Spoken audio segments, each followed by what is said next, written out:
పాకిస్తాన్‌కి రావి నది నీళ్లు ఆగిపోయినాయి. ఇప్పుడు ఏదైతే సట్లెజ్ నదికి సంబంధించినటువంటి నీళ్ళైతే వెళ్తున్నాయి. అది మన దగ్గర ఇక్కడ ఎక్కువున్నాయి గాబట్టి మనం వదులుతున్నాం. అయితే చైనా వాడు వార్నింగ్‌లేంటి? ఇండియా గనక అక్కడి నుంచి నీళ్లు ఆపితే పాకిస్తాన్‌కి సింధు జలాలు ఆపితే, మేము బ్రహ్మపుత్ర నది నుంచి భారతదేశానికి నీళ్లు ఆపుతామని చైనా చెప్పుకొచ్చింది. నువ్వు అదే చేస్తే నీ దేశానికి సంబంధించినటువంటి మలక్కా జలసంధిని మేము ఆపలేమా అన్నటువంటిది భారత్. అయితే ఇది భారత ప్రభుత్వం గాని, చైనా ప్రభుత్వం గాని గాదు. చైనాలో ఉన్నటువంటి చైనా ప్రేమికులైనటువంటి జర్నలిస్టులు, భారతదేశంలో భారత ప్రేమికులైనటువంటి మేధావులు.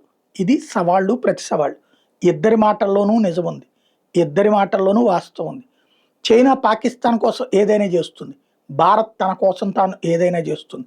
చైనాని చూసి భయపడే రకం భారత్ కాదు. అదే సందర్భంలో పాకిస్తాన్ మీద ప్రేమేమీ చైనాకి లేదు. పాకిస్తాన్ తన అవసరాలకు పనికొస్తుంది. అదే పాకిస్తాన్ అమెరికాకు కూడా పనిచేసి పెడుతుంది. వాళ్ళిద్దరి మధ్యన సంబంధాలు ఎట్లా ఉన్నాయో ఇది అంతే.